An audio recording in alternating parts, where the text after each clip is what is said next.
Alan's son here. Just want to introduce this video really quick with my friend Jacob Martinez. Something about this generation and about Pokemon.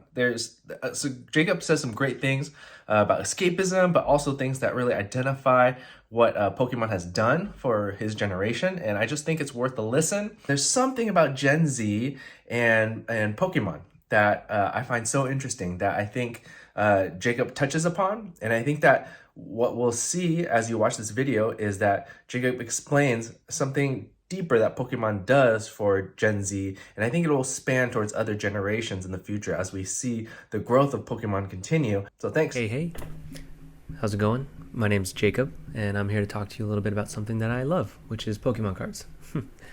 I just wanted to talk about a few different things about Pokemon cards, or why they're important to me, and how they're somewhat relevant to other people in Gen Z, people my age, in their late teens to mid-20s.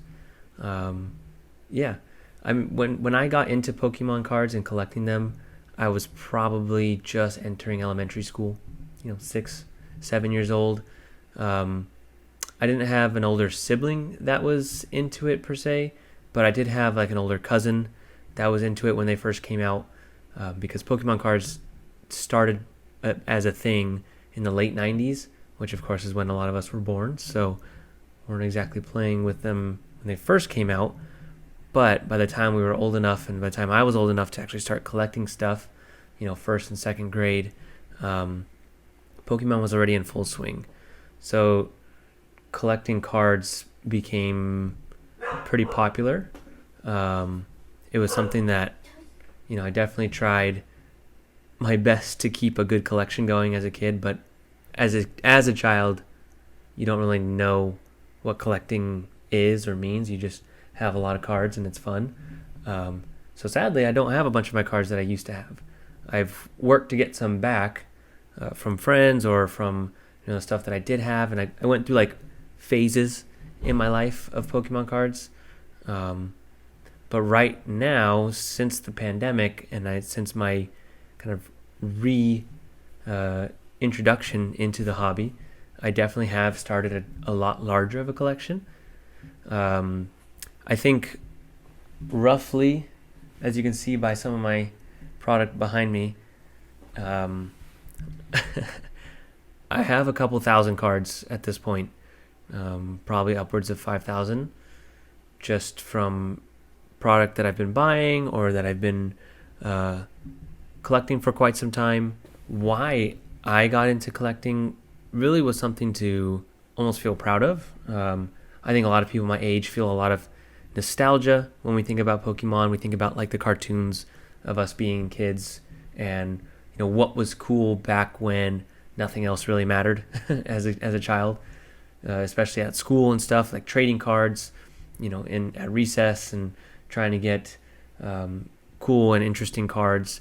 The collection aspect of it, there's just so many different cards to collect, and some of them are really special, or they do special edition type stuff, or they do just a lot of cool different artworks, and that's something that will regularly draw me back in to like buying new products. Like, for example, here's a shiny double V full art card. This is something that isn't in every normal Pokemon set. Sometimes there's what are called shiny Pokemon, which are slight color variations of their normal Pokemon, and they're a lot harder to find, or a lot more rare. You can find them both in the video games and in the trading cards, but when stuff like that comes out, it's like exciting, and it's oh, let's go hunt for shiny Pokemon. I really got back into it though, like late 2020. I think the boredom of quarantine and being stuck inside and wanting to stay busy but not wanting to play video games all day or do something else. This was just a hobby that I found cathartic in a lot of ways, and something that it doesn't take a lot of skill to be good at, because pulling cards is random and there's a lot of luck involved. But when you do get lucky and you pull something like this, it's just that much more exciting. I think Pokemon and collecting in general speaks to my generation specifically, because we're definitely an in-between type generation. The other world aspect of Pokemon, where you're kind of getting to be a trainer and you're trying to collect them all, I think its main attractiveness is that there's like almost a singular point, and it's to collect them all. You don't really have to guess too much about everything that needs to happen. It's not a side quest type thing. Primarily, your focus is just to get the cards and try and collect them all. You can organize them. They're all numbered. They all have different set numbers. I think just to piggyback off of why entering another world is so attractive to people in Gen Z, in terms of like diving into something like Pokemon or escaping from reality through video games or through different like art and things like movies. It's interesting. Like I was mentioning before, we are kind of an in-between generation where people older than us, were testing out things like credit and investing different ways, and that made a lot of complications for people younger than them in terms of the economy and like where we're at right now.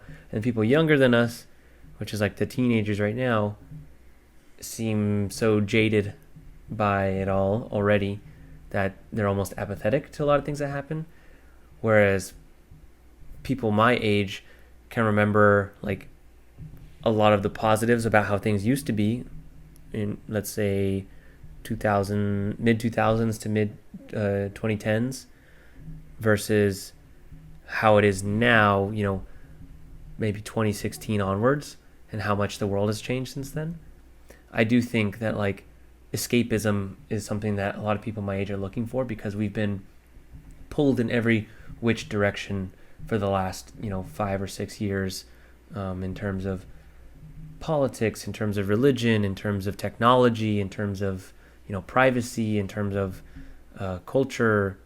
A lot of things are balancing right now, or trying to balance, and Gen Z has been caught in the middle since we're in the decision making and like influencing group. My age demographic is kind of the one that would set trends for what's popular, things like TikTok or things like Pokemon cards, which is how it got so re-energized in the pandemic, and why it's so back in the mainstream is because people with influence, will just say like influencers, on YouTube, on TikTok, on Instagram, revisited the hobby, and it's been a pretty solid like facet of things like YouTube. There's a very large Pokemon community on there already, but when more mainstream influencers came in, like Logan Paul, for example, Steve Aoki, which is a big music artist, like these influential people came into the hobby and brought a lot of new eyes onto the hobby, and that kind of led to a huge spike over the last year or so in terms of interest, in terms of price for products, in terms of demand, shortages, all that kind of stuff really recatalyzed what Pokemon meant in the mainstream. And now Pokemon's more popular than ever in its lifetime. They just passed the 25th anniversary of Pokemon this past year, which was another reason why it was so popular. I think Gen Z has a lot of different Pokemons when it comes to escaping and doing things that they enjoy, and building something of their own, like a collection, whether it be of collection of films, a collection of videos, a collection of just memories from experiences, or a collection of cards.